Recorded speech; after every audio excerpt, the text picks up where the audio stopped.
Welcome to Pensar Basketball Live. Today, we're going to be talking about what it means to be a fan of a team that is going through a rebuild. And I got a cheat sheet for you. It's a bumpy ride, so buckle up. Okay. Now, I did not have the Toronto Raptors faithful, the fans that have been gassing up Scottie Barnes all offseason, turning on him after two preseason games on my bingo card. But apparently, that's what happened. Now, I'm going to make a case that obviously Scottie Barnes has not been good through the first two preseason games, but it's also preseason. Come on, man, relax.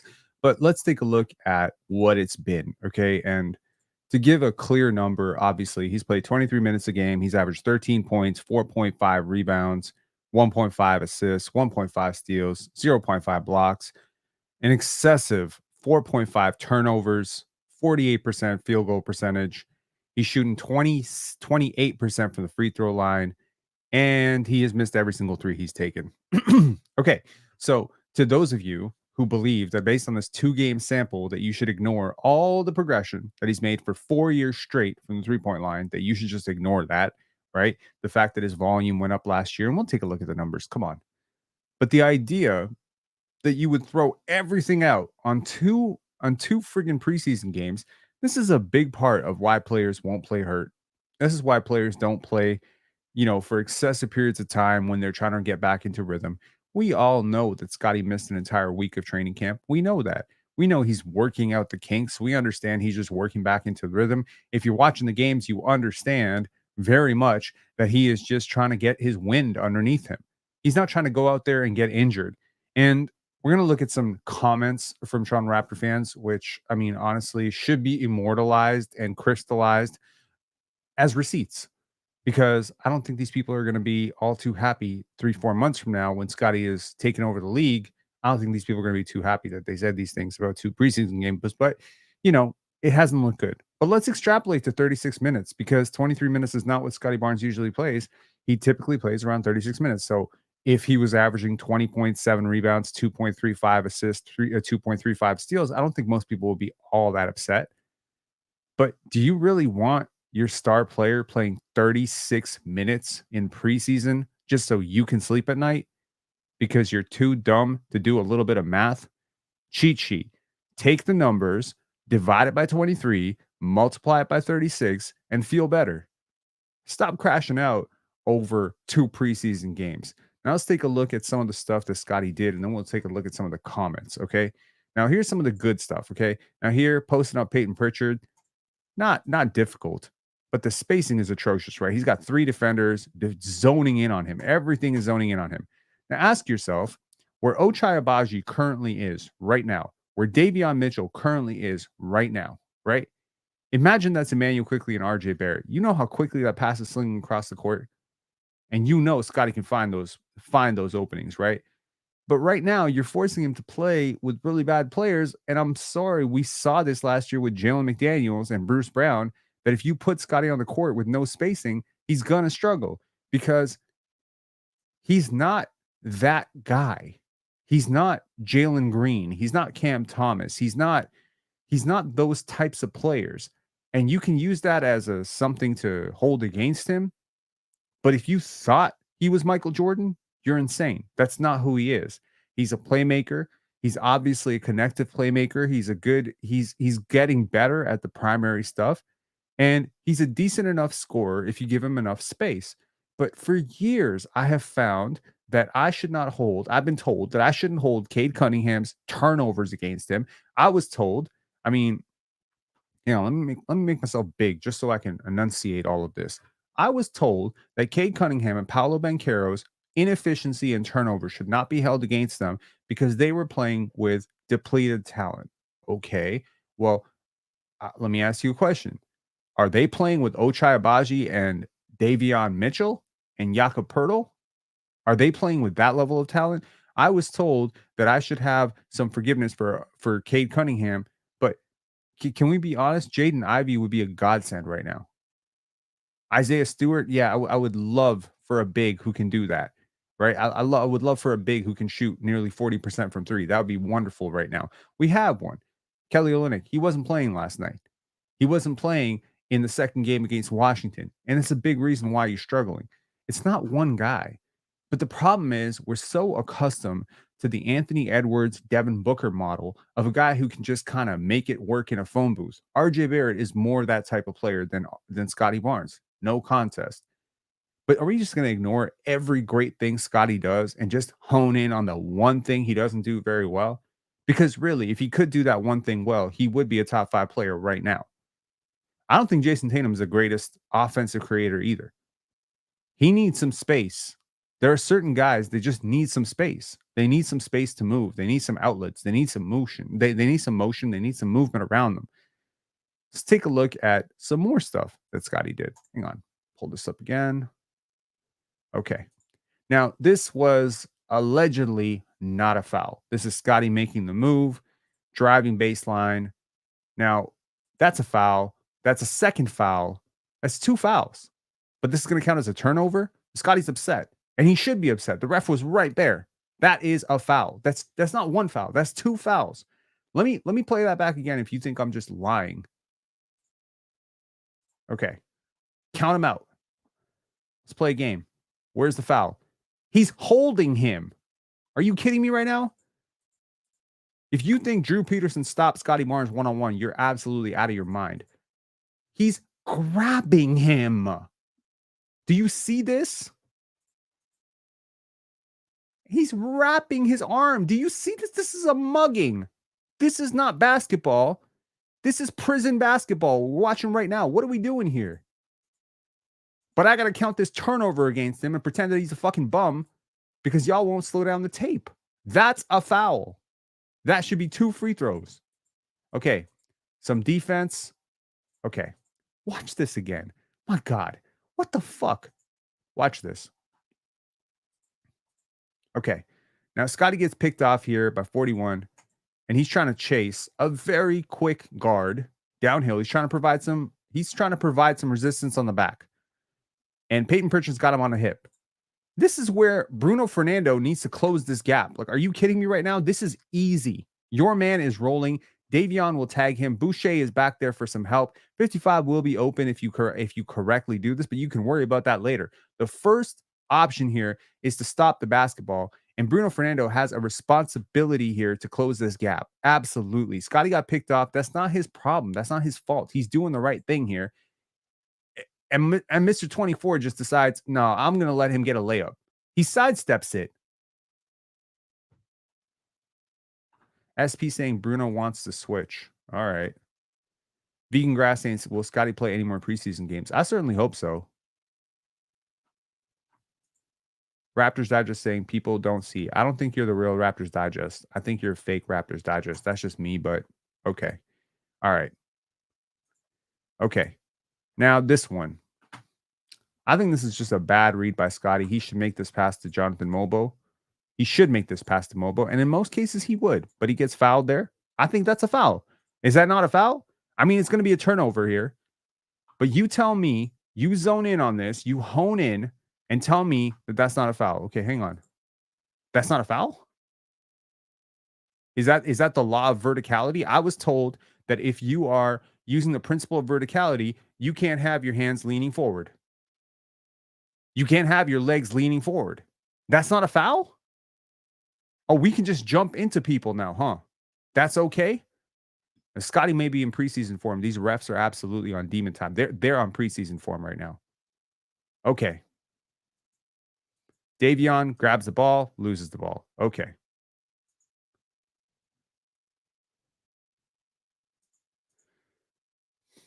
Scottie should have probably rotated down. Neemias Queta gets open at the rim.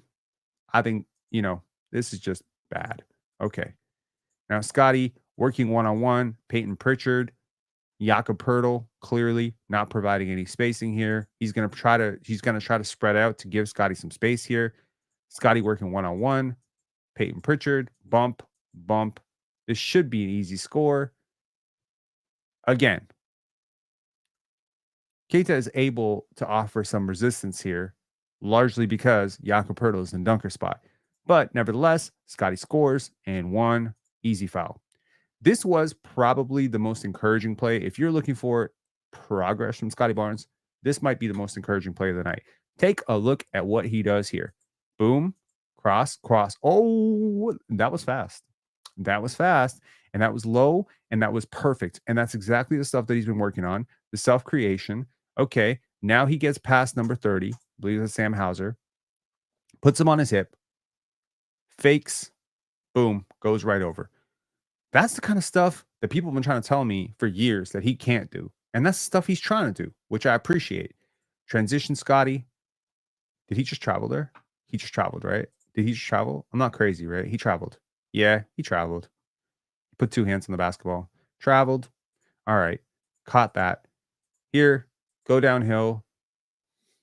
Easy pass to Jakob Pertl. Perfect. Beautiful. Okay. Now let's take a look at some comments. Some overreactionary, absolute morons. Brian Lee, Scottie Barnes is just getting cardio work tonight. He's a Celtics fan. I don't blame him. But with fans like this, sometimes, some of the Raptor fans crashing out over Scottie Barnes, with fans like this, who needs detractors? Branding saying Scottie Barnes can't beat the main Red Claws. I believe that is, I'm assuming that's their G League affiliate. I know you can only glean so much from a preseason game, but Scottie Barnes just put up a stinker of the first half, 2-1-1 with one steal, one block, 4 turnovers, and 2 fouls. And this man got picked for an all-star team over Derek White. He ain't even better than Peyton Pritchard.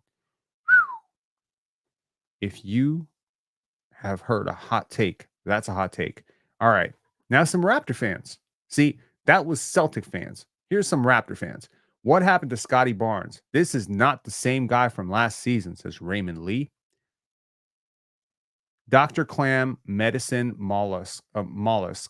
Okay, so it's preseason all, but Scottie Barnes being negative 39 in the first half against a Celtics team without any of their starters is a touch concerning. Is it?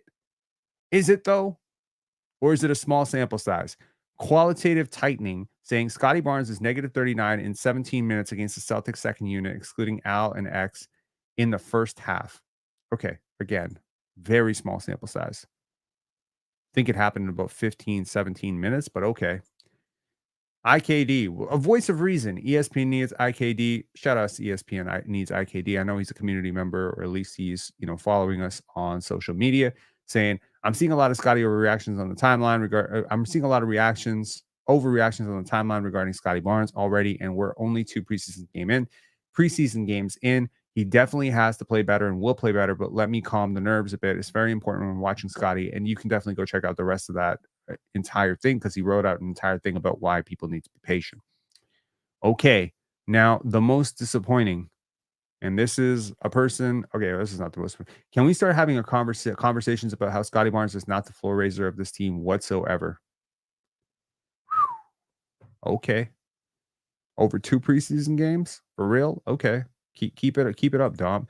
Zazu, I expect better from you. I'm genuinely disappointed in Scottie Barnes. I expected better leadership from him. Ain't no way you're allowing your team to get molly wiped. He means molly whopped by 30 plus points, and you're not taking all the shots. No one else can score but you. It's preseason. Empty those clips. Okay, casual takes. No offense, Zazu. This is casual as hell.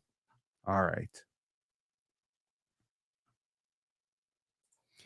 Liam McCullough doesn't mean he trashed, but a horrible preseason so far.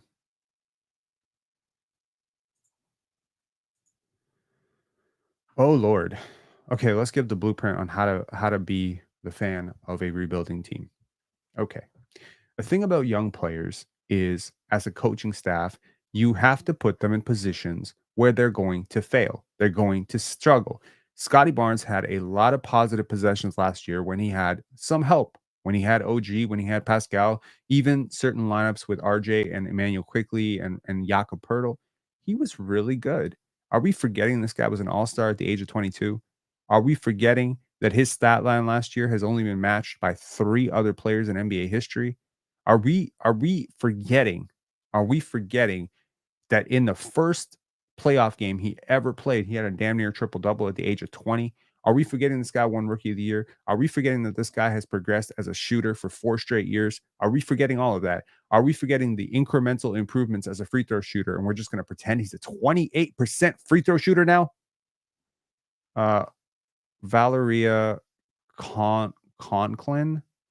I haven't banned anyone in a really long time, but you get banned for this shit. Peace out. All right. So here's the thing. It's difficult sometimes to see the grander vision.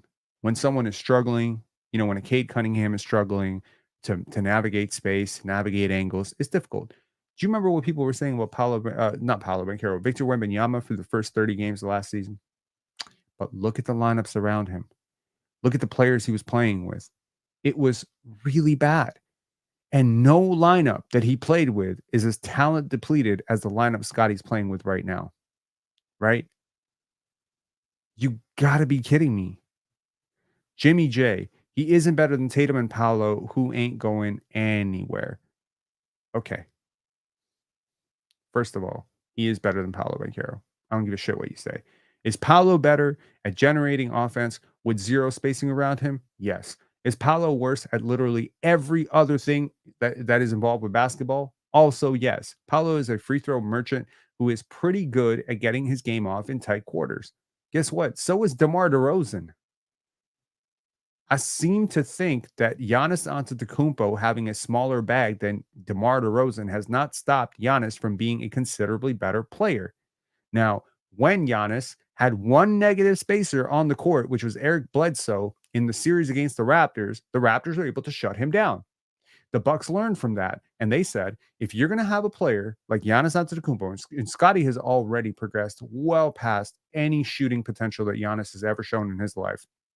Please understand that coming out of college, we were told that Scottie Barnes is effectively what Jonathan Mobo is right now. You understand what would happen, like what it would be if Jonathan Mobo was an all-star in 2 years? You get what I'm saying. If Scottie Barnes at 6'8" with his defensive profile was a ready-made offensive player, you wouldn't have gotten him at number 4. You wouldn't have had to reach for him at number 4. He would have been definitively the first overall pick in almost every single draft other than 6 or 5 in NBA history. If that's the player you think he was on opening night in his rookie season, you're crazy. The point is, he's worked so incredibly hard from the time he was at Florida State or Montverde to Florida State to his first year, second year, third year. And he's been pretty much underrated the entire way through because a lot of the stuff that he does is just not stuff that we are trained to watch or trained to see. Has he had a rough preseason? Hell yeah, he has. He also has been away from basketball for a really long time. 224 games. 224 days between NBA action. I don't think people understand that. RJ Barrett and Kelly Olynyk look really sharp right now. They were playing real games all summer. Scottie didn't play summer league. He didn't play for the Olympics. He was doing strength training, cardio. He was doing, skills training. That's not game. That's skills training. He's working on his form. He's working on his handle. That's not game speed, though. None of that is game speed. None of that is game reps. You need actual game reps. Scrimmage does not count. Practice does not count. I'm talking actual game reps. You need rhythm. You need to get into a rhythm. Now, Scottie, hold on. Let me ask you a question. Second year. Do you remember Scottie's preseason in second year? The year that he had a really bad year? Do you remember that preseason? He came out looking like he was going to push for All-Star in preseason. I implore you to go back and watch those games. Check out Raptors 2021, 2022. No, wait, 2022, 2023 preseason. Just go watch it. Go watch how good Scottie was in those games. And he had a really bad season. Thankfully, Scottie knows what a lot of fans don't, which is scoring 30 against the Boston Celtics B unit in preseason is not helping anybody. It doesn't matter. This idea that he's suddenly going to try to morph into this different type of player to avoid, I'm very happy he stays true to himself, man. I really am. He's a player that is very much dependent on, and players around him are dependent on him. Like there is a nice relationship between Scottie and the players he plays with. So if you're going to put him with guys who don't know where to be on the floor, you're going to put him with guys who won't find him in his spots. You're going to put him in guys that cannot create an advantage or at least extend an advantage when he creates a marginal advantage. Yeah, he's going to struggle. A lot of players would. A lot of players would.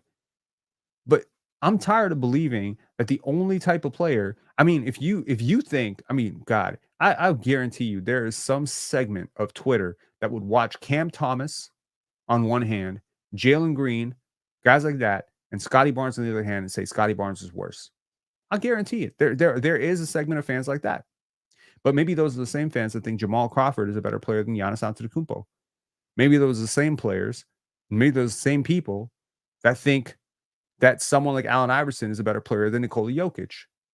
It's more than hot sauce handles. It's more than advantage generation. It is about advantage extension. It's about passing. It's about screening. It's about defense. It's about all the stuff that Scottie can do. And I'm telling you right now, this guy is out of shape. He is winded. He was winded at the 10-minute mark of the first quarter. He was struggling to get back. This is a guy who is struggling. You know what happens when you're struggling to breathe on the basketball court and you don't have your wind about you? You don't have your game reps in. You struggle. All your jumpers are short. His free throws are not hitting right now. But you tell me right now, 20 points per 36 minutes. He plays 36 minutes a night, pretty much. So if he was averaging 20 right now, y'all would shut up, right? But because he's playing 23. So what, Darko got to play him more minutes because you can't math? That's crazy to me. Look, I'll tell you right now, there's going to be a lot of ups and downs with this team, and you better get used to it.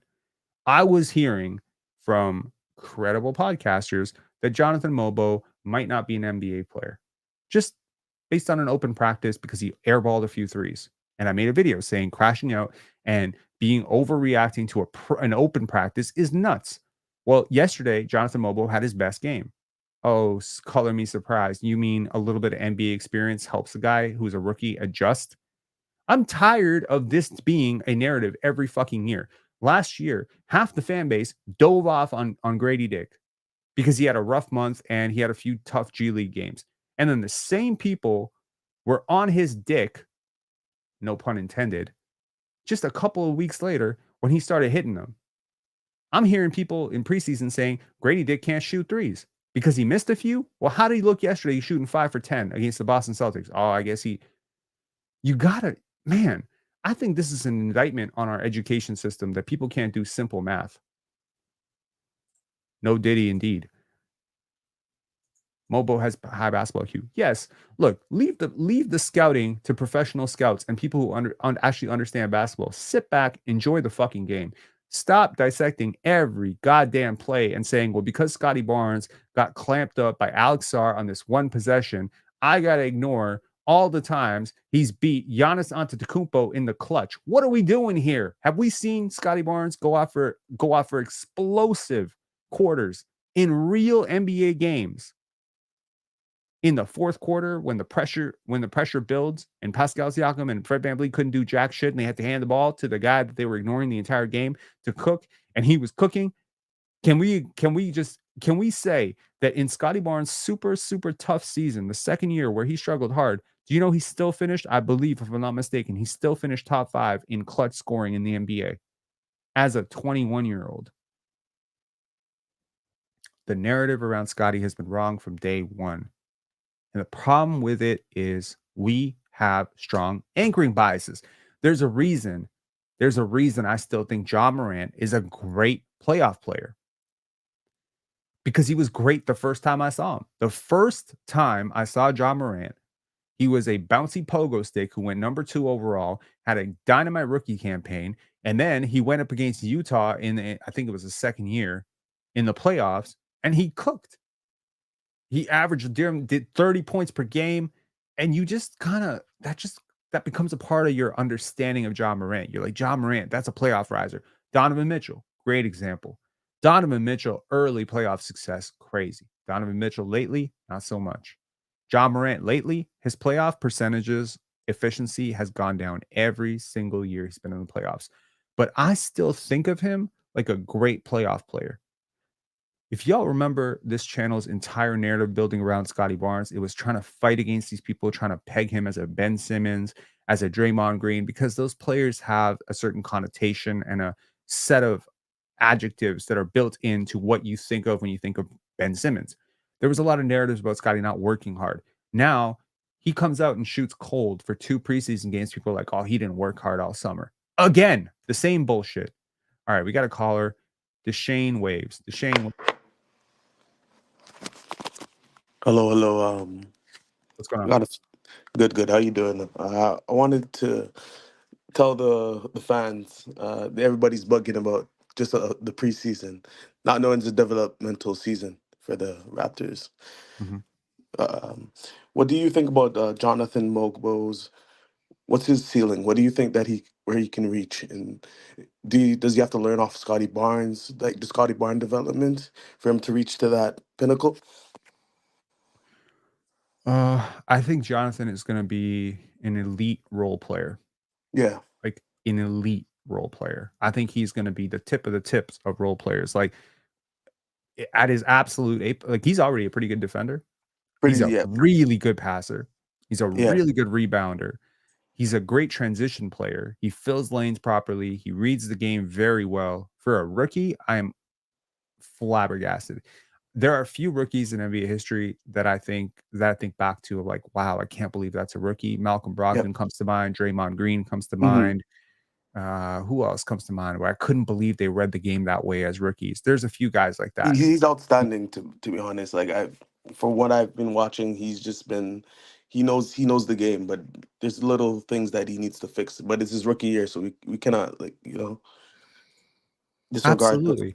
Absolutely, and it's gonna be bumps, Jonathan is gonna have air balls. He's gonna airball a Yep. couple of threes, I'm not trying to put Will Lou on blast, but there was a Yeah. podcast where he just went off on Jonathan Mobo because he airballed a few threes in an open practice, and I'm like, "Bro, I'm so encouraged that he's taking them because he didn't take Yep. them the entire college c he's been in JUCO, college, he didn't take threes.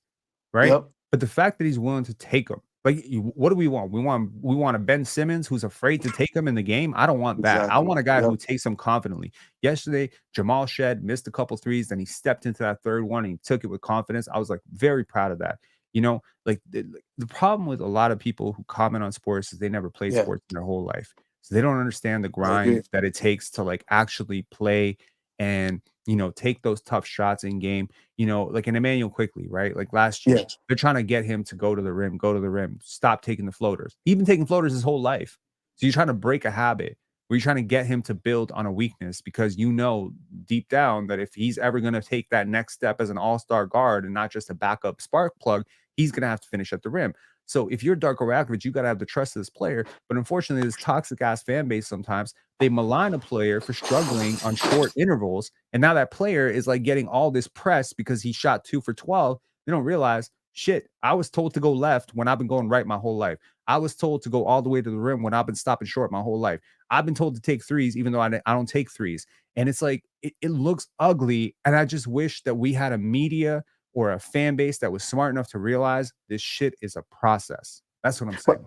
but I'm pretty sure Masai already said it in his presser that Yeah, Masai is a this is a smart guy. This Masai is not the problem. Bobby's not the problem. Darko's not the problem. It's this fan base and this media space that I'm having an issue with right now. but as I said, like I feel like Masai said this is like kind of like a retool, rebuild kind of season. So I don't know Well, what why do you hear everybody's that when he says confused. that? What do you hear when he says that? Well, I'm basically saying that, especially getting like at least 4 to 5 rookies in the season. I don't I expect just them to develop Scotty. Um, just go over plays with the Darkos. This is Darko's actually like real full season with these guys. So I feel like this is just a retool and reshape for maybe the years coming ahead. I think this is someone said yesterday this is an audition, you Yeah, know? exactly, I like exactly. that. I like that to some extent. You're gonna find out, who like to me, if I'm trying to figure out, do I have something with Davion Mitchell? Yeah, Do I have something with Ochai Abaji? Now, I saw encouraging signs from Ochai Abaji yesterday. I don't know about you, but I like yeah, some of yeah, his yeah. He's playmaking, yeah. and his rim defense has been very good. So I fully see the vision of what Masai sees in him. Maybe not a Obviously, starter though, right? Not a starter, well, but it depends, right? So if okay, let me give you an example. What okay. if Ochai Abaji was starting next to Drew Holiday, Hmm. Jason Tatum, J- uh, shit, Jalen Brown, and Kristaps Porzingis? Mm. Now it's like it's interesting, right? Because you don't need him Hmm. to do anything but crash the glass, guard a little bit. So you put him in that Derek White role, and suddenly, okay, he's not Derek White. He's not as good as Derek White. He's going to hurt your spacing, but he's not hurting your spacing the way he's hurting it right now. See, Correct. the exacerbation of spacing is a real thing. Like, I was just talking about it on Player's Choice because today I was on the panel, and we were talking about Jamal Murray's struggles with Denver, right? And Yeah. so people are like, "Jamal Murray's struggling because he's ass." It's like, part of it is that, part of it is injuries, but also think about the fact that Jokic can't shoot right now. That's Yeah. killing spacing. You lose Bruce Brown, that's killing spacing. You lose Jeff Green, that's killing spacing. Now you lose KCP, that's gonna kill even more spacing. So Yeah. this whole thing works on a sort of string of continuum offensively and defensively, where you take a guy and you isolate him and you say Jamal Murray shot 2 for 10, so Jamal Murray is ass. It's like, but Jamal Murray used to have like really good players around him that were creating the space for him to get to his spots. Therefore, the defender couldn't just gap the middle and force him into spots that he didn't want to go to. And it's like, unless you're Anthony Edwards, you're not just getting anywhere you want on the court. Like Scottie Barnes can't just he can't just create out of standstill, Yes. you know? And But that's a I have problem. my question is: do you think that this team right now is built for Ochai's development? Do you think he can develop with this system? That I know it's a pass first, defense first system, but w- for those players that you just explained, Jason Tatum, Kristaps Porzingis, do you think that this team could help him out with his development, or where he can take his levels to? I think if you're Ochai, you want to extend your career to get another contract in the NBA, you're gonna have to bring all of that defensive verve and energy that he brings with the Yeah. positional versatility of being able to guard different places on the court, keep providing that sort of rim pressure that he does as a defensive player, provide that, the pressure at the rim defensively, and just find one thing you can do offensively. Run the court hard and Yeah. hit open threes in the corner. If he That's can do that's it. that, if he can do That's it. that, there will be a contender calling for his services when his rookie contract is up. That's all we can ask for him, to be honest. That I can see Ochai fitting perfectly in that 3D kind of stance. What if Not what have you oh, what have you thought of Jamal Shed so far? Jamal shit. Oh my gosh! As you reiterated, he is like a mini Kyle Lowry. He has a lot of force.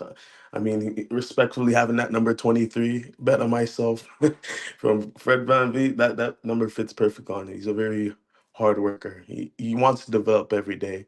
He puts himself in mistakes in any. I feel like he learns from that mistake from the prior games into the next games. He brings that cadence. So I feel like his development, it's like he's been here before. He's very, very confident. It's like he's already been in the NBA for a year, but he's just trying to see his mistakes and what he can do to fix that mistakes. But he works hard at the end of the day. I feel Mhm. like he's gonna be a really great player, especially for at the bottom of the draft. Oh my goodness. I feel like Absolutely. Absolutely, and I think, the thing with Jamal is, between Jamal, Jacoby, Urish, and even Jonathan Mobo, if you told me in a couple years these guys were starters in the NBA, I wouldn't be all that surprised with any of them.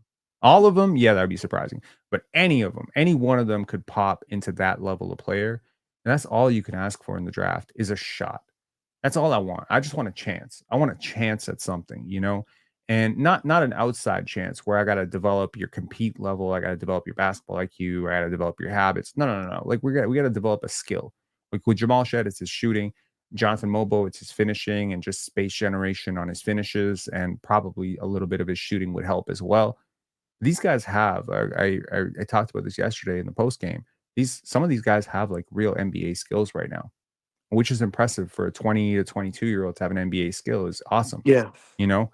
And even with Ulrich, who is like the rawest of the four rookies, I still see his rim running and his screen Hmm. setting and his rebounding and his rim protection, just ability to run the floor as a real skill that could put him on the court. The problem is the other things are just so off. But as a big, I think he can shoot. He can pass, just basic passes, basic reads. He seems to understand it. I just have a feeling that, I was thinking about this video and I'm like, why am I making a video being angry? I'm not Yeah. not really all that angry. It's a little frustrating. I just want Raptor fans to see what they have. I really do. I really want them to see the vision, and I don't want to spend, because what's going to happen? I'll tell you what's going to happen.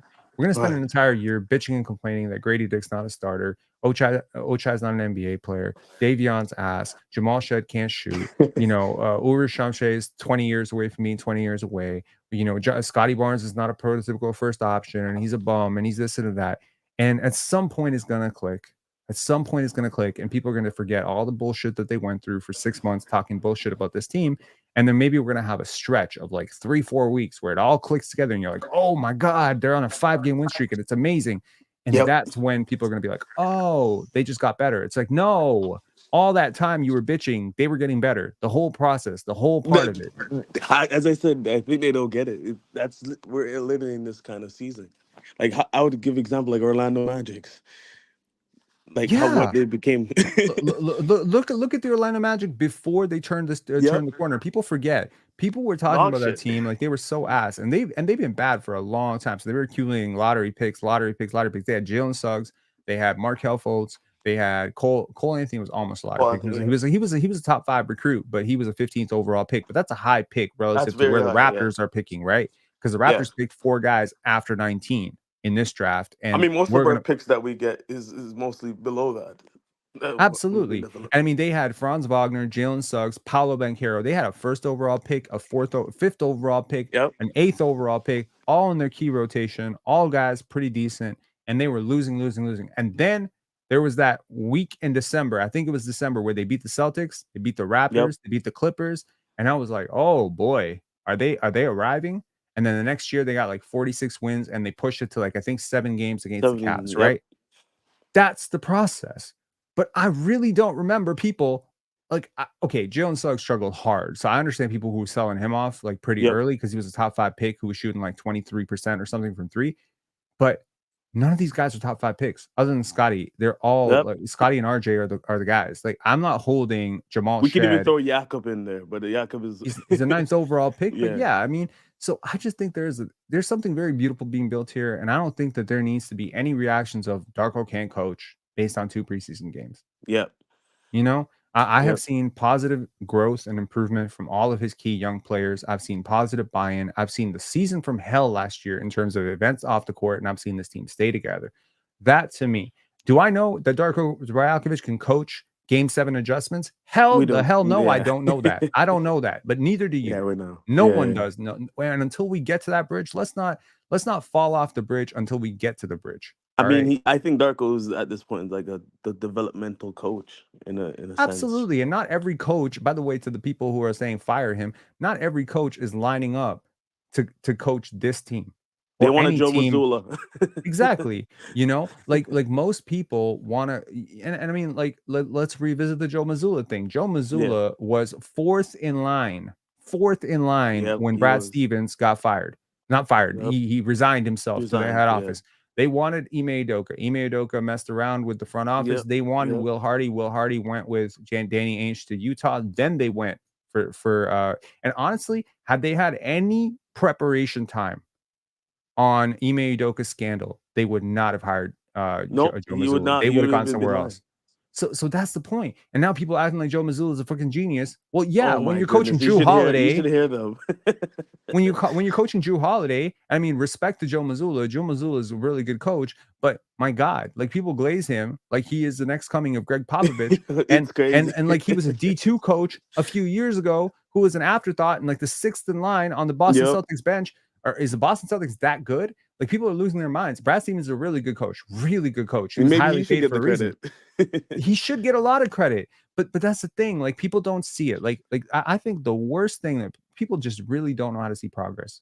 It's just so hard for people to see how much RJ Barrett got better last year.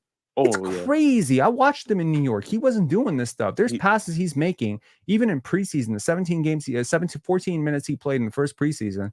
There were massive improvements over the player he was in New York. You know, even his cutting when he absolutely. His off-ball awareness has been so incredible. So I'm at a point right now where 2 years ago, if you came to the Raptors as a 58th overall pick or a 45th pick, 46th pick, and you didn't make it, I will never understand why you didn't make it. I'll never know it's because you were an ass.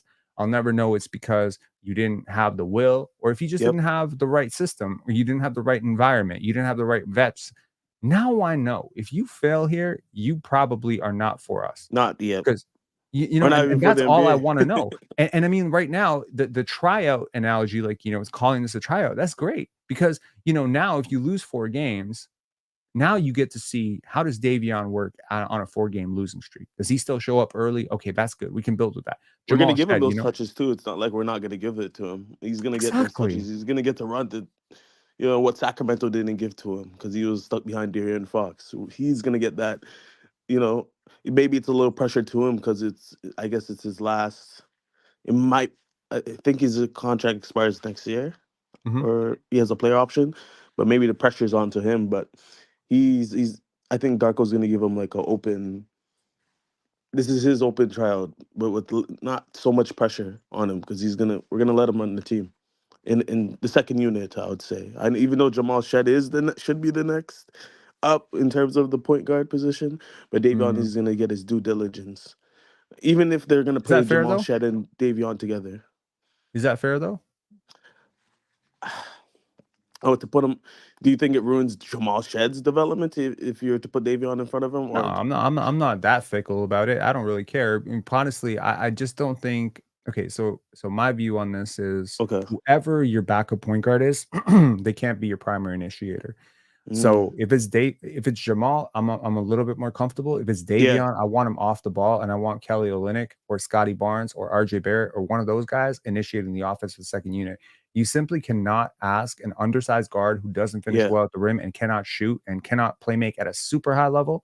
Like, he's not Magic Johnson, he's not John no, Stockton, he's not no, Jalen he's not. Brunson. No, no. So he might, make a good read once in a while, but the spacing is atrocious with him. Off ball, I have a lot of issues. He's gonna have to figure this out. There was a play where Scotty picked up a turnover in that Wizards game where Bilal Coulibaly was shading over to Yes, to the yes, I passing remember lane, that play. and I mean, it's largely due to the fact that that Davion wasn't in the corner where he should have been. So there's stuff like that, but the off ball awareness defensively, Is it just I'm because he's new to the system?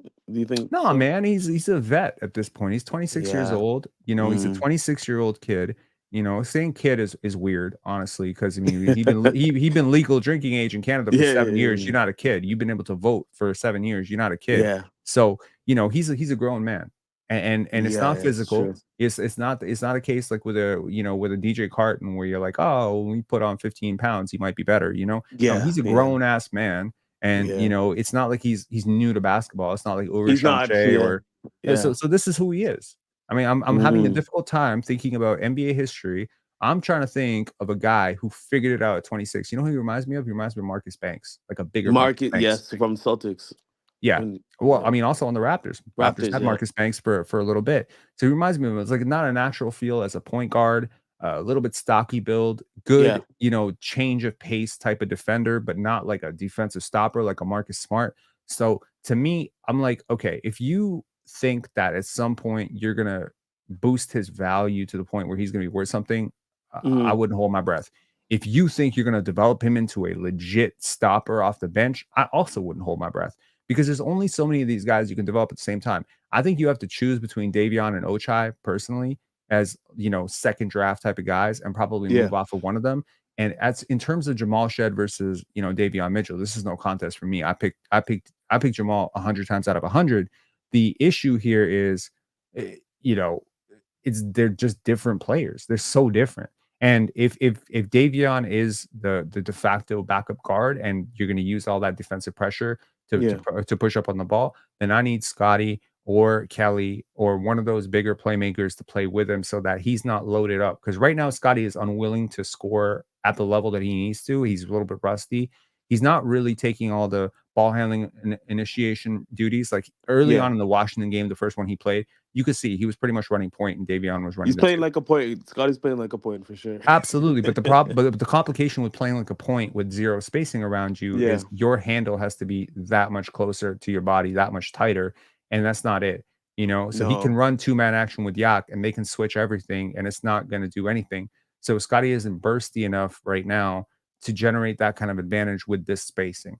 So it's just a matter of spacing. If you put Michael Jordan on the court right now, he's going to be fine. Like prime Oh Michael yeah. Jordan's going to be Like fine his with negative that's his spacing. Scotty Pitt and Jordan. Yeah, but if you Yeah. put Scottie Pippen, Yep. you know, next to four non-spacers and ask him to generate offense, he's going to struggle. And that's Yeah. the difference between the Scottie Pippen archetype of a guy who needs some help, needs some teammates. And that doesn't make him worse. I mean, he is worse, but that doesn't Yeah. necessarily mean he's not a top 50 player of all time. Yeah. But I think people need to adjust their eyes to what type of player Scottie will be. I'm not saying he can't be a top 5 player in the NBA. I'm firm on record he probably will be a top 5 player in the NBA at some point. It depends But on what he wants in but terms of his exactly, but development. it's never gonna look like Devin Booker. It's never No. gonna look like Anthony Edwards. It's never gonna look like Michael Jordan and Kobe Bryant. That's not who he is. That's not the player he's gonna be. It may one day look like some sort of Giannis, Scottie Pippen mashup, and if that Yes. is the Or even case, like a little you have Magic one of the top Johnson 5 in it. players in the league, you know? Hmm. Absolutely.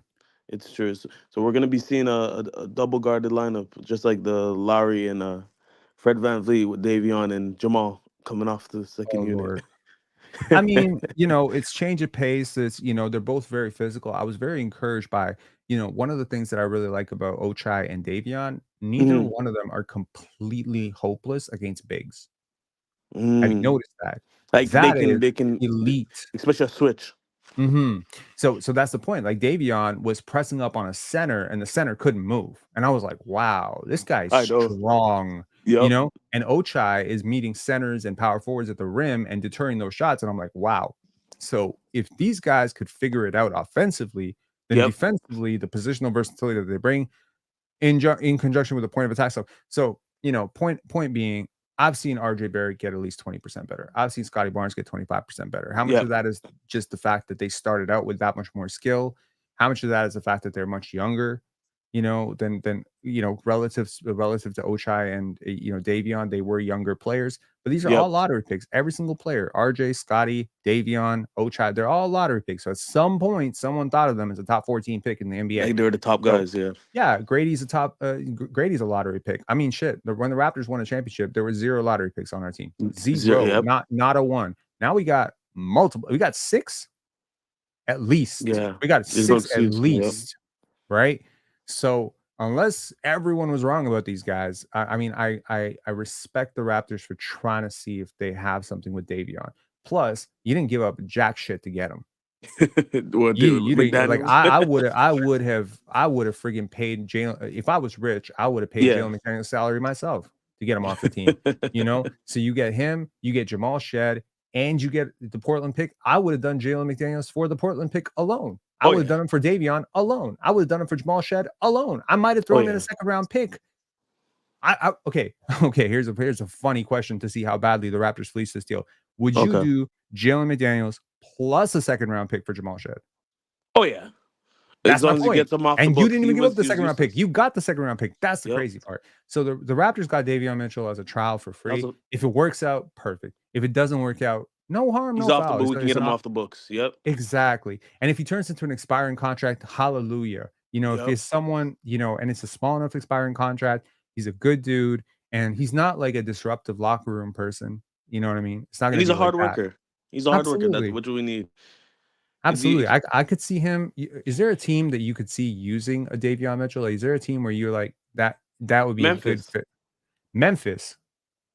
If if Memphis. if Marcus Smart gets hurt, you mean? Yes, exactly.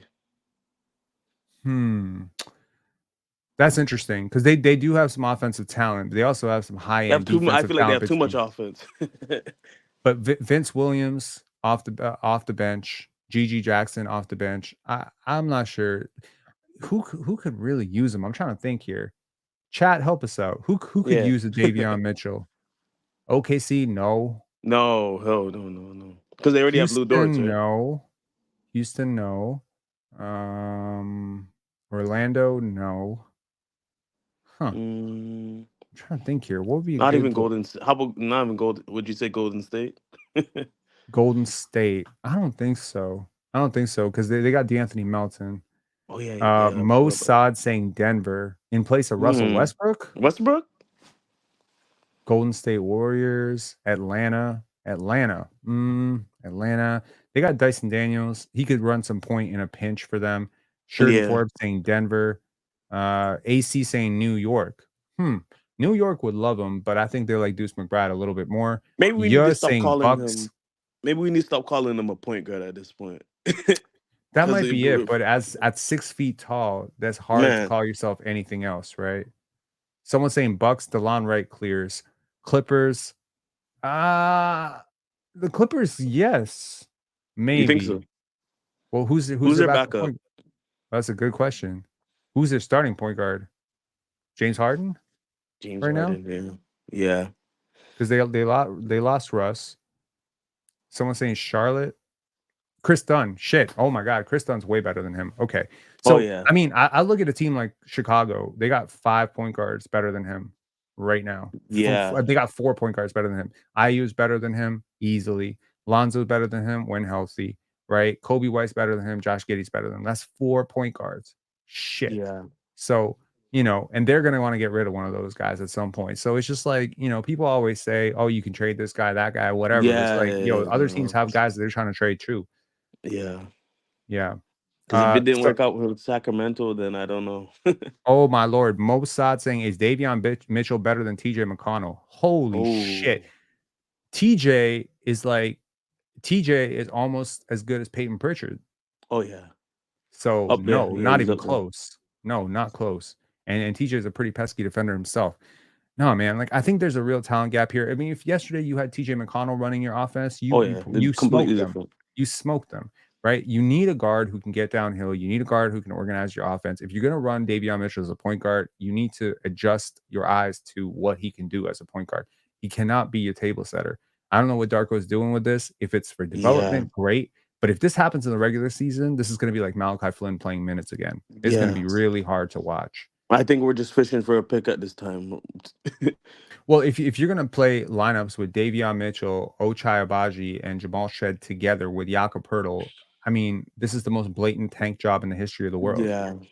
I mean, Yaka basically said it. This is like basically a tank.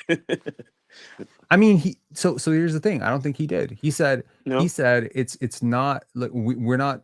It doesn't make sense for us to try to go out there and try to win every single game. But the context of that is at any cost, which is to say Mm. that we're not going to necessarily bench Jacoby Walter because he's worse than Bruce Brown. It's obvious that he's worse than Bruce Brown right now, and he should be worse than Bruce Brown. He's a 19-year-old kid, and Bruce Brown's a vet making $23 million. But you're not going to bench Jacoby and Grady because they're bleeding you minutes. Last year, per box plus minus, Grady was one of the top 5 worst players in the NBA. He is Yeah. now a starter for you. Does that mean Grady is cooked? Does that mean Grady is not going to have a bright future? Hell no, because Scoot Henderson was on that list too. You know who else was on that list? Keontae Mm. George. Young players Yeah. not supposed to help Yeah. you win. Most young players help you lose. It's Scottie Barnes, Evan Mobley as the rare type of young players. Victor Wembanyama. I could probably count them on 2 hands in the last 3 drafts, young players who really helped their teams that Yeah. weren't upperclassmen like Trace Jackson Davis and Brandon Pajinski. Apart from those guys, most young players help you lose, not win. So Yep. having a guy like Grady who's 19, by the time he's 21, he's going to be helping you win. But you got to go through this. So do you think Jakob's gonna stay at by the trade deadline? That's a good question. See, I don't know. So when he signed initially, obviously when he came here, he thought he That was was going the to be, Pascal run. Yeah. you know, okay, so here's the thing. I think I'm curious to see what it looks like with him and Emmanuel Quickly, Hmm. because last year it was a little bit oil and water in terms of their pick Hmm. and roll synergy, and they allegedly have worked on it a lot. But Yeah. one guy that I think could really maximize him in pick and roll is Jamal Shed. I have really Mm. liked the stuff that I have seen with Jamal Shed as a pick and roll ball Yeah. handler, and his ability to sort of manipulate the defense and manage the spacing on the passing lanes Yeah. has been very good. So if he can, if Jamal Shed becomes the de facto point guard in the backup unit, I could see Jakob Poeltl maybe doing spot minutes with the starters, coming out and Correct. then playing more bench units, and then maybe Kelly plays more minutes with the starters. Obviously, it compromises your defense a little bit, but offensively, I think it makes a little bit of sense. But obviously, he did initially when he came here, he signed on to be with Fred and Pascal. Those guys are Yeah. gone. OG's Yeah. gone. So I'm just not sure where he would Because I go. don't think he Who wanted needs him? the tank. Because if I could remember, Yeah, he like said as long as we're being competitive and we're trying to do things the right way, it'll be fine. But what team, similar question with the yeah, Davion yeah, Mitchell thing. yeah. What team needs a $20 million, 3 Done it. more Yeah. years center who doesn't shoot? And he's looked fantastic in preseason. I mean, apart from the turnovers yesterday, I see him looking a little bit more nimble. He looks a You little bit think more he's 3 more complete. years? It is 3 more years. The contract is Mm. 3 more years. Whether he Oh stays yeah. here or not is irrelevant, but his contract is 3 more years, Yeah, yeah, yeah. and they really like him, as a playmaker at that spot, right? The passing So makes it a little complicated, but the screen yeah. setting is very important for the system that Darko is running. The fact that he can do that at a high level, and also, I really like him as a mentor if he takes that tag for Ulrich. Yes, yes. There aren't a He's lot of centers who can really teach Ulrich the game as a big man better than Yak can. He's a really smart dude. he's like an anchor. Like he'll pass at the top of the key, be passing the ball like how Mark Gasol was. Not exactly what Mark Gasol was, but he's He has a lot of those intangibles, yeah, yes, he has a lot of those, and he seems, very willing to teach as well, so I hope that he can take that sort of leadership role. A lot of people just wanna strip out the vets, they wanna take away Yak, they wanna take away Kelly. They don't understand Garrett, Bruce Brown, you're gonna end up etcetera. with the Charlotte. You'll end up absolutely. You don't want a locker room run by children. You really don't. You also don't want a locker room run by Fred VanVleet. So, there's a fine line in Yeah. the middle where, you have vets who are over themselves, who understand their role, and that their role is to teach. And, Yep. I love the fact that Garrett Temple has taken Scottie Barnes and Grady Dick under his wing, and he's gonna, pass on that knowledge. I think per the GM survey, was he the first or second voted for a future coach? I think he was You're first or second in terms yeah. of, votes for a current NBA player who's gonna be a future coach. That speaks Yeah. volumes to how the league sees him. That also speaks volumes to how, and how many times have we seen this? Jason Kidd was a huge mentor for Giannis, Yep. coming up. Yep. Steve Nash and Dirk Nowitzki, having those guys, like, again, like, you need guys to learn from each other, and I think, with Jonathan Mobo, there's a clear advantage to having guys like Kelly and Yak on the team, Kelly, yep. even though they're a little bit older, and having Garrett Temple, guys like this. I think the one thing that's missing from this team is a vet point guard. Now, I would have loved to have a Mm. Chris Paul here. That would have Mhm. been great. He Mhm. probably would have taken over, but I think Or he would have Kyle really Lowry. advanced.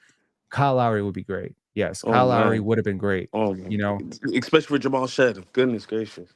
Yeah, exactly, and SP saying the vets are like an extra coach, and a lot of people then ask, "Well, why not hire them as coaches then?" Well, number 1, coaches are not getting paid as much as players, so obviously you have to respect these guys' willingness Yeah. to teach as players while they can still play. Second, it's really different hearing a message from your teammate versus hearing a message from one of your coaches.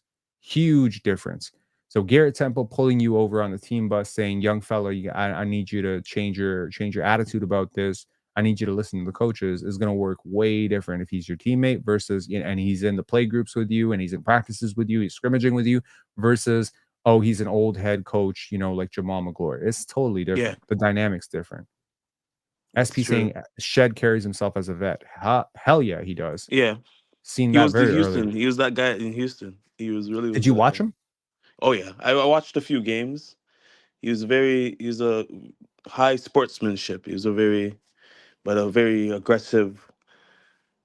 He led this team. Like he was the leader of the team if you were to look for one. So people they looked his teammates looked at him to be the leader of the team. I like that he carries himself, with such high regard, but he doesn't step on any toes either. Like, he's not Exactly. coming in like saying like I'm better than everybody, I'm better. whatever. Yep. He's super humble kid, but at the same time, he's like, I don't give a shit what y'all doing. I'm doing the right thing. If you're Because not, yep. yesterday the Raptors were going off the rails and he came in and he's like, my time, my Yep. business, and it didn't seem to dissuade him. And I'm gonna be honest, like, I don't think the Raptors played with a lot of guts yesterday. I don't think they played with a lot of energy to the ball. But when he came in, he didn't just adjust himself and be like, "Oh, I guess we're not playing tonight. Let me just be an ass." No, Yeah. he came in and he played his best, and I love that about him. And I like that, it's the same fight as a Kyle Lowry or Fred VanVleet, really, if you're being honest with yourself, that undersized, scrappy dog, mentality. But unlike someone like with Marquise Noel or something like that, where Yes. you appreciate the dog, there's a real chance that this dog could actually turn into a real good player. Yep. So Yep. yeah. So it's all about, as I said, how we develop them at this point. Maybe you're right about just having another point guard, like a veteran point guard, to show him the ropes and you know to really structure him especially as you said, a Chris Paul or a Kyle Lowry. Who else would you suggest that could help him? Yeah, that's a good question. Let Because me just we look. have one more roster spot. I don't know if Bruno's good to stand there. I don't think I like Bruno as Yeah, the I last really roster didn't like spot. his I didn't like his reads at all. So let me just take a Yeah. look quickly at this article, which is the top free agents available. So Markel Fultz is number one. Oh. Dennis Smith is number two. Doug McDermott, three. Jay Crowder, four. Ad blocker L. You got There's Daniel House, five. Rob Covington, six. Bismack a lot of Biyombo, good. Oh wow. Danilo Gallinari, 8, Justin Holiday, 9, Troy Brown, 10, O'Shea Brissett, Thaddeus Young, shout out to Thad Young, James Yeah. Booknight, JaVale McGee, Ish Oh wow. Smith. I I Ish. mean, Ish is decent. Wesley Matthews, Cody Zeller, Jared Butler, Reggie Bullock is a sniper. I mean, just a couple of years ago, we were really Yeah. thinking about him differently. So yeah, those are the top 20 according to Hoops Hype in terms I'm of. surprised Markel Fultz is still out there, and no one will give him a swing. We should probably give him a swing. Yeah, I think it's because he shoots 22% from 3. And, those are that's the detriment of, you I mean, know, Rondo wasn't the best shooter, right? that's fair, but I mean, I think the league has gone more towards guys who could shoot, and that's why it's so important for Davion Yeah. and Jamal and Ochai to be high level open shot makers, Well, to be like out the may league. yeah, no one's asking them to be Steph Curry. No one's asking them to be Grady Dick. No one's asking them to be Jacoby Walter. Can you at least be Matisse Thybulle? Can you be PJ Yeah. Tucker? Yeah. Can you just stand still and hit shots when they come to you? Because it's going to create some possibilities for spacing that at least your teammates who are suffering because your lack of shooting gravity are going to have an outlet to you. But if I have to throw it out to you and I know that you're going to shoot 26% from 3, that's not an efficient shot for my offense. I can't even pass to you in that Yeah. situation. So now I got to look away from you. And then, when you're not a big, like it's okay if Jakob Poeltl doesn't shoot if he's your only non-shooter on the court. But yeah, like I mean, people talk about Scottie like he's ass right now because he's struggling. But if you put Scottie in place of someone like Jason Tatum in Boston, I don't even think they Oh, get I that don't much think. worse. Yeah. Nope. Nope. You Nope. know, and it's not because Scotty's a better player than Jason Tatum. It's just because with that extra space, you can do so much stuff. So, And anyways, the any type of player closing. Scotty is, it's perfect because, as I said, he plays like a point guard, regardless if we don't need him as a point guard. Because Emmanuel quickly itself, even though he's trying to be implemented as the pass first, but Emmanuel quickly he loves to shoot, he loves to score. I feel like it's his scoring. So even having Scotty there to distribute the ball, and then you also have Jakob there who's distributing the ball. I feel like they need a lot of more scorers in a sense, don't you think? I think they need guys who are wanting to score. So that's why Yes. it's such a blessing to have an RJ Barrett who is that type of bucket getter Exactly. where Yep. he's like anytime he catches it, he's assertive, he's aggressive, he's going to the basket, right? And that allows Scotty to fit in more naturally into his hub, playmaking Yep. hub type of position. It's when you push Scotty into becoming RJ Barrett that you're going to No. struggle because he's not Yeah. RJ Because that's Barrett. not him. Exactly. He Exactly. does 1,000 things well that RJ doesn't do, but there's also things that RJ does really well that Scottie doesn't do. It's just the same thing with like, Yeah. if I hold Michael Jordan to the standards of Steph Curry, I could make Michael Jordan look like an asshole, right? I can be like, oh, he Yeah. doesn't shoot threes like Steph Curry. He doesn't come off the screens like Steph Curry. There's different players. Different Well, players find advantages in different ways. is everyone in the Hall of Fame the best scorer ever? I don't think so. Hell no. Hell no. There's a lot of people in the Hall of Fame because of their all around game. And Game, with exactly. Scotty, like, there's so many scorers in the NBA that people gas to hell that aren't even close to him as playmakers. They're not even close Hell to him as no. a defender. And it's like, what would I rather try to develop? Scotty's offensive package or Cade Cunningham's defense and his height? Mm, You know what I mean? So yeah, Kate's got a more polished offensive game. Paolo's got a more polished offensive game. Jalen Green's got a more polished offensive game. That's why those guys went top 2 in the draft, is yep. because those polished They're the offensive top games. guys. Yeah. AJ Debunce is a 16-year-old high school player right now. I think there's some argument to be made that he has a more polished offensive game sometimes, you know? Yes. So that level of craft, shiftiness, it's great. It's absolutely fantastic. Dylan Harper is very polished, very polished. Nolan Trayar, who's coming out in the draft next year, has a lot of Yeah, polish. There's a lot of guys who have a lot of polish. the But then you Boozers have a brothers. Cooper. Yeah, Yeah, so but I mean, like, I'm not going to compare Nolan, Dylan Harper to Cooper Flag in terms of polish, yeah, because Dylan Harper might have a more polished game, but I know Cooper's going above him in the draft, and there's a reason for that. It's the same thing with, someone like Ace Bailey. Like, is Dylan Harper smoother with the basketball in a pick and yeah, roll? Yeah, sure he is. Ace Bailey still have a lot more potential on the absolute upside. Hell yeah. So, there's just so many advantages that someone like Scotty creates. I mean, Brian said it well last year. He said this is 15%. And people didn't want to hear that because Scotty was an all-star. yeah. But if all-star is 15%, if his trainer who works with him since he's grade 7 is saying this is 15%, I think people just need to be patient for 50%. And when So it's 50% comes, you'll yeah. see it. He'll be an all NBA guy. And if he ever hits 80, 90%, look out, league. You know? Oh man. So do you think it's up to Masai then to how he builds this team around Scotty? Because we had an instance even with Pascal Siakam. He didn't. Do you think that he lived up to? Was it Masai's fault or was it Pascal's fault in terms of him not I don't becoming think that it's kind of anyone's player? fault. I You think don't think Pascal's so? Eh? great. I think Pascal was a Hmm. great player for what he was. He was great. He was a Was he the very guy though? Was he that guy on our team? Like that he was. You see how we were putting Scotty into that position? It's like, okay, you're the main guy. We Did we tried put it. a Didn't we team try around it? him? We tried it. Yes. Look, Yeah. we had Pascal playing off of Mhm. Kyle and playing off of Kawhi, and he was like a 61% true shooting guy, right? Which is Yeah. elite. You take those guys away, and it falls to 55, and that's the gap, right? That gap of 60 to 55 is the gap between winning and losing most games. That Yeah. And he. 5% is so huge. When you boil that out over 100 possessions, which is an average NBA game, that's a lot of points on the board. Yeah. And that changes defensive coverages and everything. The gap between Kawhi and DeMar DeRozan, apart from the defense, Yeah. DeMar's a better playmaker.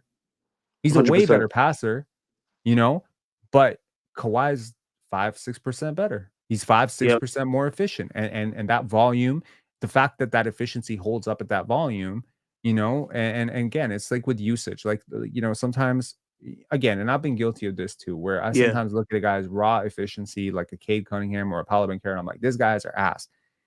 Hmm. Sometimes you have to factor in that when you go 32% usage, you're probably going to be ass unless you're great, Yeah. and that 32% usage, if you can build with it and you can get slowly better.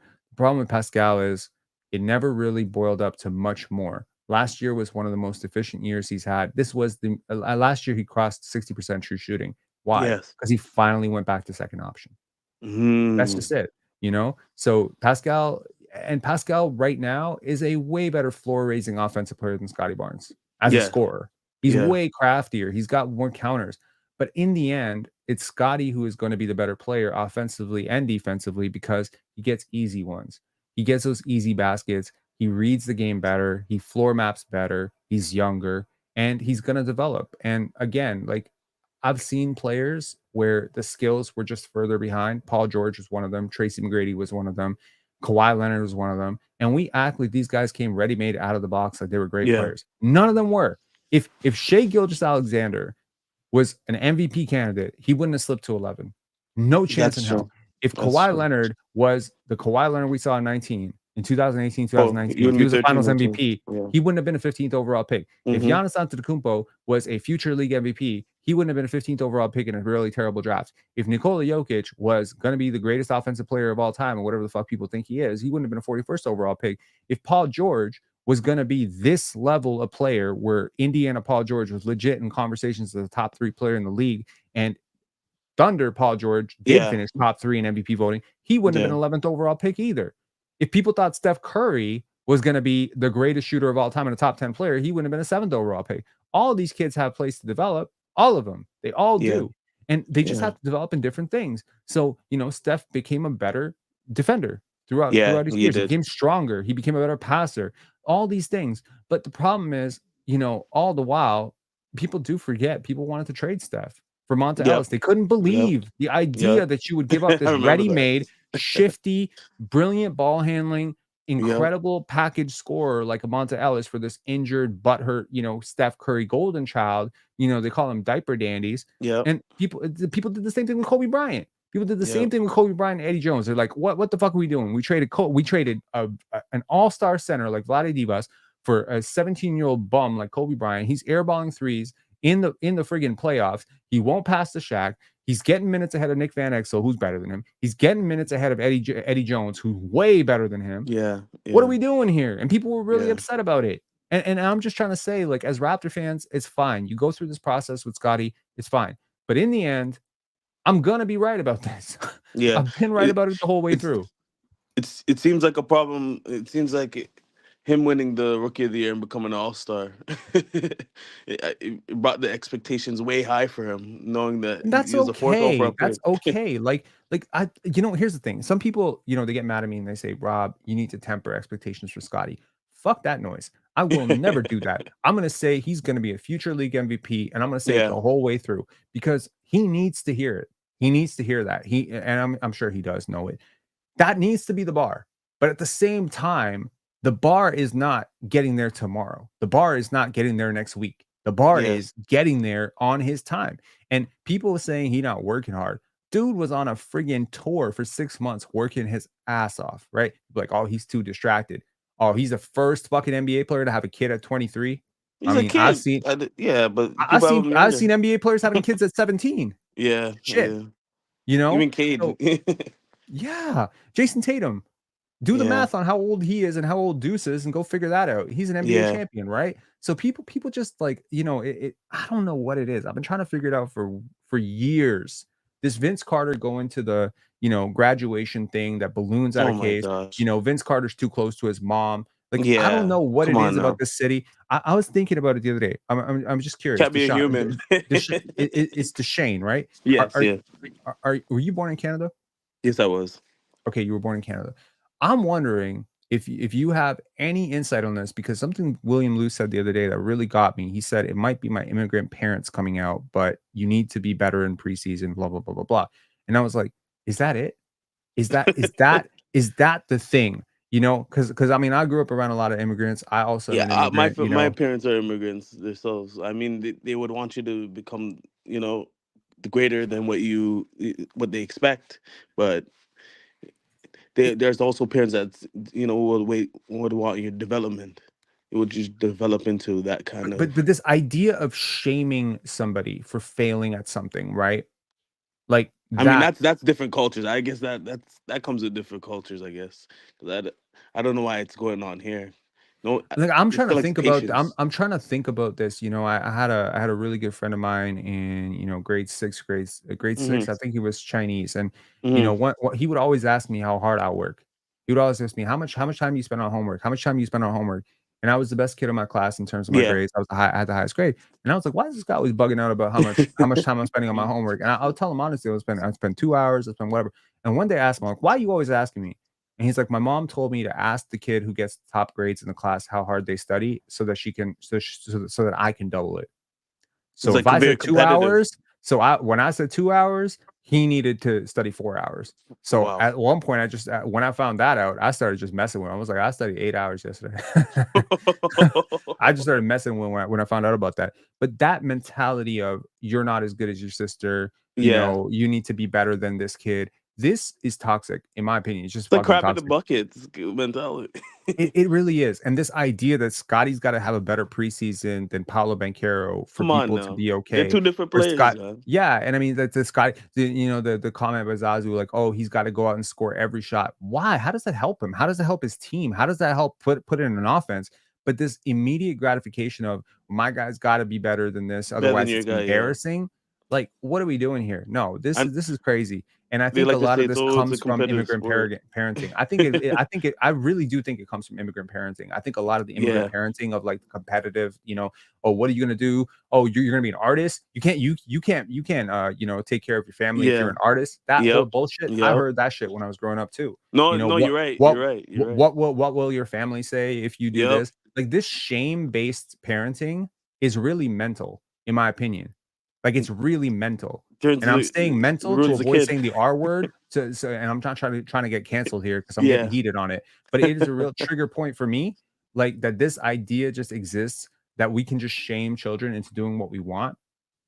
Oh, and we could scare them too. You know, oh, you're never Yeah. gonna get a job. You're gonna be a bum if you. I remember fucking failing one test, and my Mm-hmm. mom was like, you want to be homeless?" Mm-mm. I'm in grade Oh 6. my. I wanna be homeless? So this mentality of parenting, unfortunately, you know, there's this old adage, I think George Carlin once said it. He said, Hmm. "We often take on the identity of our abusers." So Yeah. if you were, like, mentally tortured like this as a child, no wonder you're going out and doing this to Scottie Barnes and Grady Dick. Yeah. It's more of what they learned, and they go there. It's supposed to be implemented with these youngins or these kids. Absolutely. So yeah, so my blueprint and my hope with this video is to give Raptor fans a peaceful way to follow a rebuild. Number 1, touch grass, breathe. Yep. Yep. Number 2, it's a process. It's a legit process. You can either choose to believe in this team, you can choose to believe in these young players, and you can We either never had follow the this growth. before. We never had this before. Like, have we ever like had like an actual from the championship? Even before then, we never had this kind of development, like develop our players. We never. I don't remember. I don't recall having this kind of season before. So maybe it's different, and they just don't like it. They're oh, duh, duh, duh, duh." I don't know what they see as Well, the tanking early is. stages of Vince and T-Mac was a little bit like this because it was obvious to Yeah, everybody that you were building around these 2 kids, and yeah, obviously it fell a little bit short because Tracy McGrady went to and it was a new Orlando. team too. Absolutely. But I mean, like, far gone are, you know, the days of Raptorland where we're just happy that that a 22-year-old all-star just signed on for 6 years of being on this team and is Hmm. embracing. You know, Yep. that's the thing. I'm still young enough that I remember, or I'm old enough to remember, Hmm. there Hmm. was a time when people were like, "Oh, Chris Bosh isn't singing the national anthem. Chris Bosh is looking away during the national anthem." Scottie Barnes is learning Toronto lingo. He's Yep. he's learning the fucking suburb lingo. He's hanging He's around the doing city at the promo in summer. Canada. He's doing it with He's Canadian he's he companies. Yeah. he made a baby in Canada, bro. He made a Oh baby yeah. with a Canadian woman. He's got dogs here. He's established roots here. This is a top 5 pick, top 5 Give him player. his citizenship at this point. Make him play for Team Absolutely. Canada. I mean, this kid has done everything to Yeah. embrace this city in a beautiful way. He's wearing Habs jerseys, Vancouver Yep. Canucks jerseys. He's talking about Canada. He's bigging up Canada. And We're he's making to it. be a superstar. That's what's crazy about it. To even And have then we're this doing this. kind of We're doing the embracement. same Vince Carter thing again. Don't take this for granted, guys. Don't take this for granted. The last time you had a player of this caliber, he left. The time Yep. before that, he left. The time before that, he left. The Could time we call before that, he DeRozan one of left. those? No, No. he wasn't. Kawhi left, Yep. Tracy left, Vince left, Bosch left, and I Yeah. think Scotty's on an above tier than Bosch. So Yeah. I to agree. me, like the guys that you've had on this level, typically they don't stick around. And I think part of the reason they don't stick around is because you didn't have competent management. But the other part of it is because you have this incessant fan base that expects like this crazy pressure to they dissect everything, and it's so irritating, it's so annoying. I talked to a lot of Americans who've come here and they're just like, why y'all so insecure? It's such a beautiful city. Why y'all so insecure? Why am I It's always being true. asked about, like, is it like New It's York? true. Is it like Chicago? Do you It's like it true. more than it's like, shut up. It's a great It's city. so He's true. embraced it. You got a 23-year-old all-star. This shit is not, it's beautiful. He's already been to the playoffs. They're gonna be fine. And to those fans who need immediate results, you need Scottie Barnes to go out and dominate Peyton Pritchard for you to sleep at night. You need help. This is Yeah. not a Scotty Yeah. problem. This is a you problem. Yeah. Yeah, I mean, yeah. I hope they can see the bigger picture at this point, because I to really hope even like, so too, man. yeah, Yeah. Any yeah. final Thank thoughts, you. man? Um, this season, I feel like this is gonna be it's gonna be a gift and a curse, and not even a curse. I wouldn't put curse, but this is gonna be a gifted season due to the what's gonna happen during the development and what we can see to develop around Scotty. This is we gave Scotty the keys, and I feel like he's gonna get us there. This can be one of those surprise seasons where it's like, holy shoot, we made the plan. You know what I mean? That's when we're gonna see everybody's yeah, yeah, yeah, yeah. But if we don't, I feel like everybody shouldn't, hold that standard. It's like, just know what the season's going to become. Don't I look I at it. completely agree. Yeah. Thank you. Yeah. Thank you. All right. Thanks a And lot for thank you, calling Rob. in. No Thanks for problem. calling in. Appreciate you, man. No, you too. Have a good day, Rob. Have a good day. All righty. Okay, fans. Put up or shut up time. if you are going to follow this team, I'm requesting, be a fan how you want to be a fan. You want to yell and scream. You want to crash out over every Grady, cold streak. You want to be you want to be a doomsday prognosticator because Scottie Barnes shot 28% from the free throw line for 2 preseason games. You want to act like he just forgot how to shoot, like he's about to become Russell Westbrook meets Ben Simmons. Please, by all means, go ahead. I am imploring you to take the bird's eye view on this. I'm begging you, I'm pleading with you to please understand OKC today is not what OKC was 4 years ago. They're not. The Raptors with Vince Carter, Tracy McGrady, they bumped into the New York Knicks in the playoffs. They got bumped. They got bumped out. Then the next year, Vince got him over the hump, and then the next year, injuries took over. You never know how long you have it. Okay, enjoy it while it lasts. Enjoy it. You have a 23-year-old superstar, in my opinion. You may not think he's better than Peyton Pritchard right now, but that's because you're crazy. He's a legit player. Listen to Kyle Lowry talk about him. Listen to Kevin Garnett talk about him. Listen to Jason Kidd talk about him. LeBron James talk about him. KD talk about him. These guys are not stupid. And I'm certainly not stupid. I would not stake my reputation, go all out, go horse for a player with no chance. I just wouldn't do that. I'm not a dumbass. Okay. So I'm telling you that the Raptors are building something very good here. The concept of movement shooting, the concept of movement shooters like Grady and Jacoby is a very valuable archetype in the NBA. If you understand basketball on a deeper level beyond hot sauce dribblers and and one mixtapes, you'll understand that while Grady Dick may not have the bag that Keontae George has, probably has a much higher ceiling than Keontae George. The point being here that this is going to be a bumpy road and it's going to include some 5-game losing streaks. It's probably also going to include a couple of 3-4 game win streaks. It's going to include a couple of bad stretches from RJ Barrett. There's going to be stretches where Emmanuel quickly has 6 turnovers because he's adjusting to becoming a primary guard. There's going to be, times when RJ Barrett goes 2 for 8 from 3, Scottie goes 1 for 9 from 3. Just deal with it. Deal with it and trust it. Trust that you're getting better. My God, we put up with years of young players being basically abused in this system, not developing, not going anywhere. We dealt with some of the most bleeding eye, put pins in your eyes, stupid ass offense under Nick Nurse. You're seeing beautiful motion offense and you're crying. Are you crazy? We asked for this. We asked for a rebuild. We asked for this team to pick a direction, and now they picked a direction and you're crying about it? What the fuck is wrong with you? Don't be upset unless you need a reason to be upset. If you need a reason to be upset, then just check out. Go watch upsetting videos on Twitter. You don't need to follow a basketball team to be upset. You can literally watch politics. But if you need a reason to be upset about a preseason game, it's not the player's fault.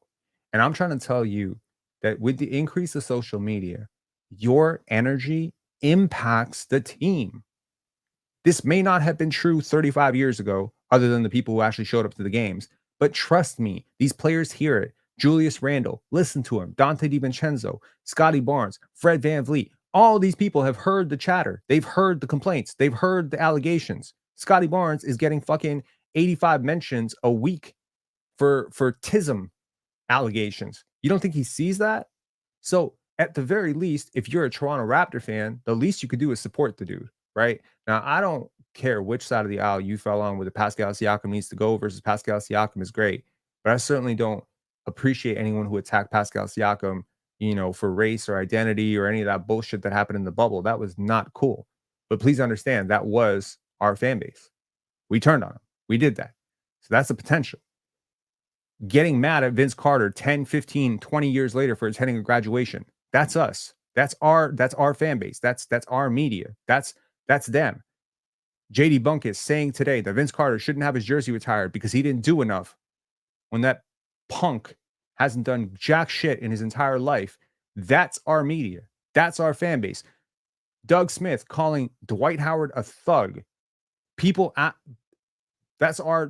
is us. This is us. This is a difficult conversation we need to have about this city, right?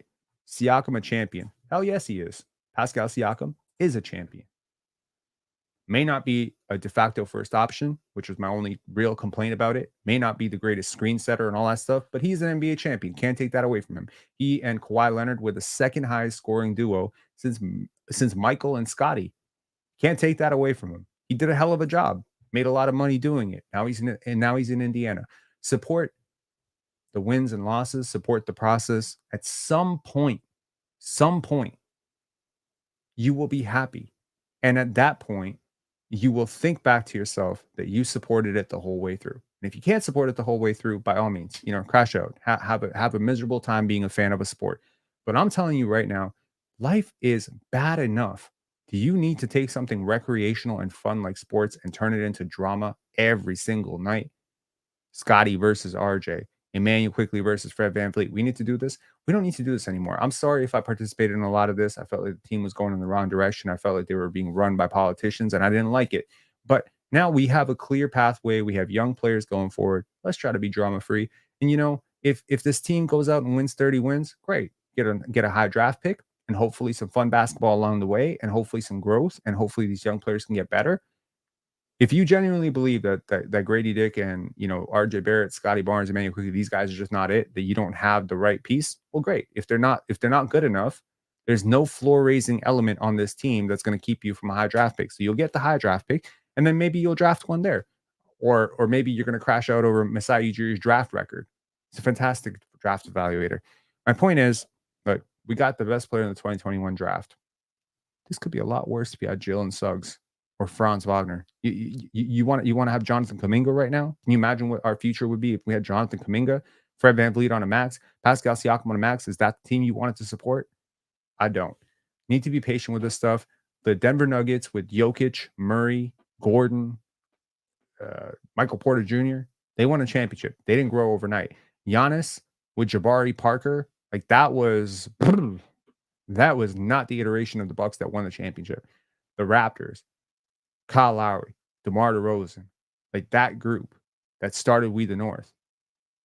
Half of them had to get shipped out. 5 years later, they won the championship. It takes a while. It always takes a while. So trust in this. I 100% believe in this team. 1,000%. There's not one player on this team in the core. I mean, obviously, I have a lot of issues with the Bruno Fernandos and Davion Mitchells of the world, but the core pieces, which is your 4 rookies that you drafted this year, Grady Dick, RJ Barrett, Scottie Barnes, Emmanuel Quickly, include Jakob Poeltl, include Kelly Olynyk in that. That's 10 players. There's 10 players on a 15, 16 man roster that I really believe in. I am looking forward to this season. If you don't want to watch it, that's cool. You don't want to watch a team getting blown out by 30 every other night. Fine. But this is a process. You're going to have to go through it. And you know what? It's the same thing with Victor Wembanyama over in San Antonio. You can easily turn him into a productive Tyson Chandler, elevated version of Tyson Chandler right now. Easily. Or you can take the lumps, you can take the bumps, you can take the bruises, you can take the turnovers, you can take the missed shots, you can take the airball threes, you can take all of that and develop him into the best version of himself. I want Grady, RJ, Scottie. I want these guys to become the best version of themselves. And in order for them to do that, they're going to have to extend their wings.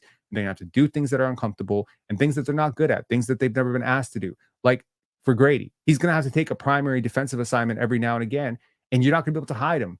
And you're not skipping steps. That's what Darko said. We're not skipping steps. And by the way, take it from me. There aren't a lot of coaches that want to add this many losses to their resume. This shit is pride. This is your job. If Darko Rajakovic gets fired after a 2-18 start, who's hiring him? Look at his record as a coach. Who can justify that hire? He will never coach again. He is putting a lot of faith to develop this team. He's putting a lot of faith in his young players and putting them in positions to fail, even though it's costing him losses on his resume. And there just aren't a lot of coaches that are willing to do that. Nick Nurse wasn't willing to do that. Nick Nurse wasn't willing to lose games because it would get Delano Banton and Malachi Flynn some minutes. He wanted to play his starters into the ground. Did that work for us? No, because when those starters wanted max money and left, we had nothing behind them. There is a bird's eye view to this, and I am encouraging people from this community, please be a voice of reason in your communities. Let's get this message out there. Please support this team. Support your RJ Barrett. Support your Scottie Barnes. Support your Emmanuel Quicklys as they go through these struggles because they are young players and they need it. And they're hearing it. So, yes, I do tag Davion Mitchell and Ulrich Shamshay and Jacoby Walter in all the positive things that I write about them and Grady Dix. And I love the fact that they see it because I want them to know that even though there's some chirping online, that they have some positive support from this community.